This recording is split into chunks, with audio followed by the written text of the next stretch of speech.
Hello everyone, my name is Valerie Oguafor, a PhD candidate at the Eastern Mediterranean University, Faculty of Communication and Media Studies. So I'm here to briefly present my research on African women in power and analysis on the representation of Nigerian business women in the news media, specifically for this study, television. A brief introduction.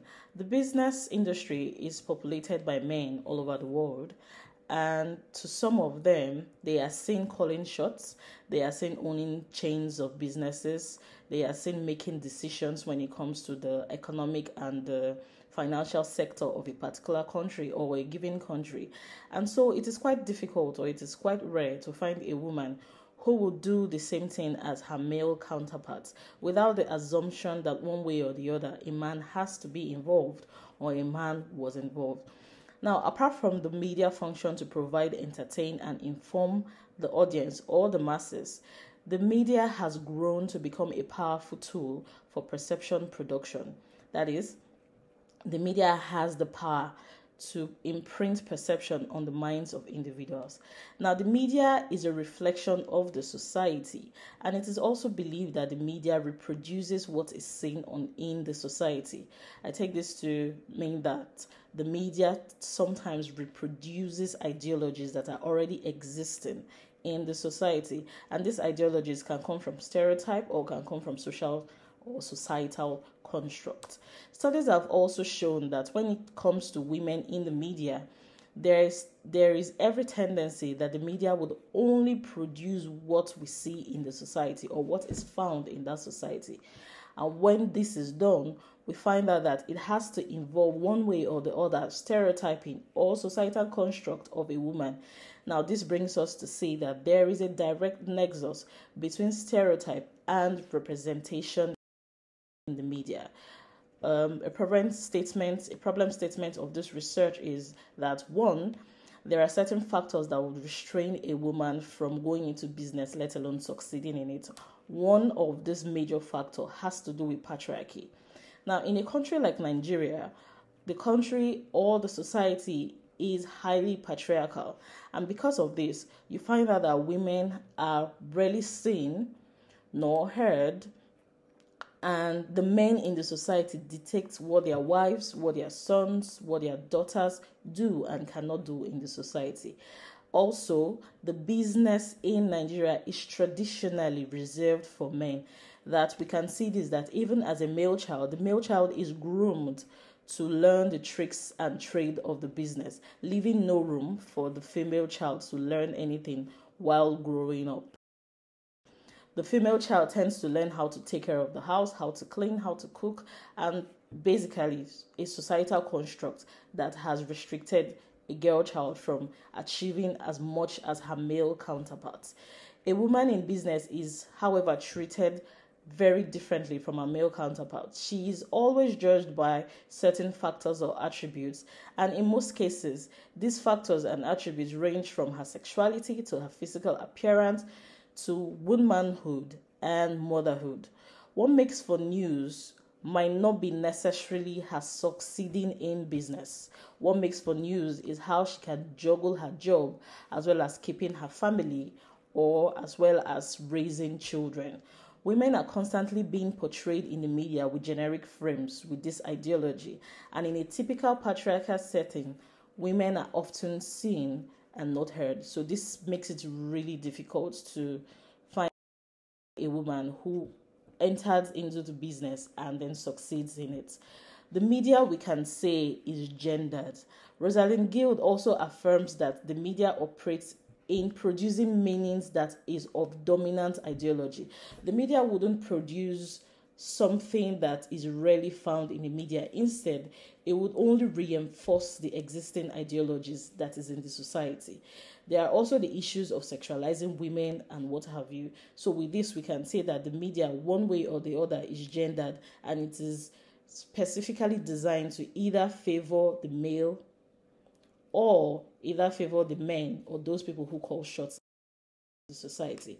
My research questions ranges from how African women are portrayed in the media, African women who are in power are portrayed in the media, how Nigerian business women are portrayed in the news media, what stereotypical content is attributed one way or the other to women in business, and is there a direct nexus, or is there a nexus at all between representation and stereotyping of successful business women? My literature review had the debate of gender in the media, analyzing gender stereotypes in the media, gender role stereotypes, patriarchy and women's subordination, women in the news, and women in business. The theoretical framework is made up of the concept of representation in itself, the feminist media analysis, or the feminist theory, because this is a study that was conducted on women by a woman, and also looked at framing theory and how the media tends to frame perceptions or ideas in the minds of its audience. For my methodology, this is a qualitative research. It was based on frame analysis of contents that were already available in the media, and it was purposive sampling because this study was centered on two Nigerian businesswomen, Folorin Shaw Alakija, who is a petroleum mogul, and Musumola Abudu, a media mogul, both women succeeding and owning business chains specifically reserved for only men in a country like Nigeria. This study also analyzed interviews of already conducted television programs, which includes African Leadership Dialogue, Talks at Google, CNN, and Forbes. My findings throughout the study are categorized into frames, or we can call it themes. We have the businesswoman, the myth of successful women, the non-traditional woman, woman in leading roles, the family woman, the religious woman, and the philanthropist woman. Now, the businesswoman and the myth of successful women has to do with the frame that identified them first in the media as business women. Yes, the media acknowledges that these women are business oriented and are successful, and this is the first introduction. However, every other description comes in secondary.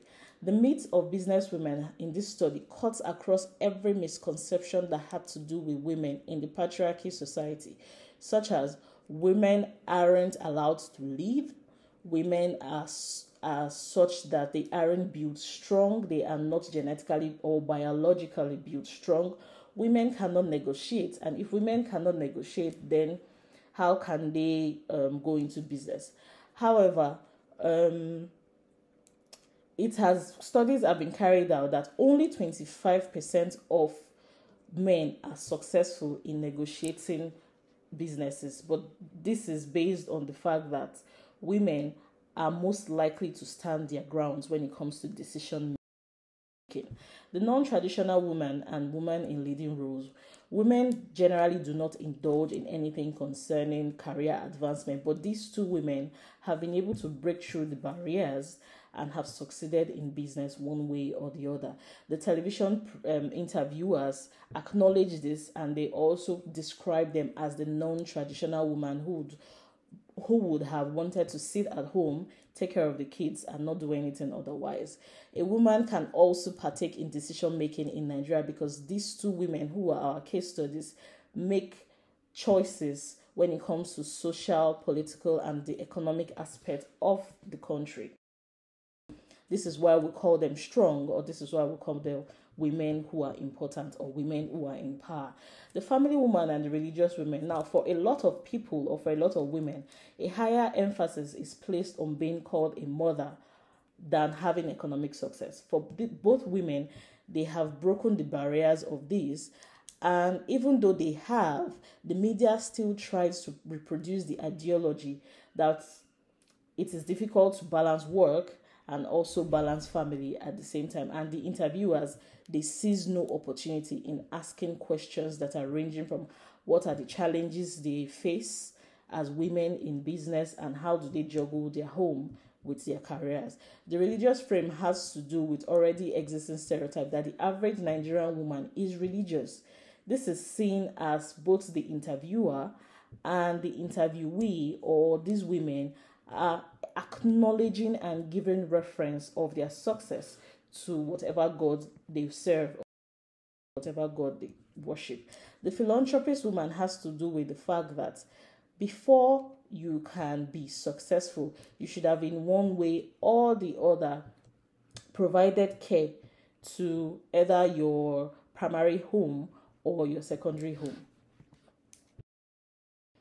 From the conclusion of this study, I would like to conclude that, one, there is a wide range of acknowledgement in the media that there are indeed powerful women and influential women in Africa and in Nigeria, and there are still existing stereotypes that are attached to them in the society. And the media tends to reinforce and produce these gender stereotypes by portraying these women or asking them questions that had to do with societal construct of a woman.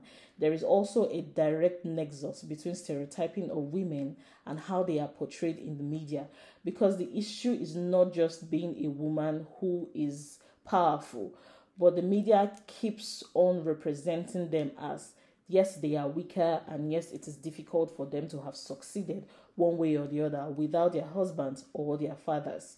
The media nor these women, in my analysis, try to challenge patriarchy. As a matter of fact, these women have understood over time that the society is patriarchal, and so there is no need to challenge it. The media frames in this study can also be considered as generic because these frames emanate from the societal construct of a woman, and even with the advent of feminism and the movement of post-feminism, women are most likely to still be represented in the media in a biased way, aside or in comparison to their male counterparts. Women are also more likely to face challenges in running businesses, as they have always had to balance work and family. They also have to work twice as hard compared to men to be recognized in the media, and at the long run, they would also have to break through the barriers to excel amidst social setting and stereotypes. These are my references. These are pictures of the women. The one on the left is Folorunsho Alakija.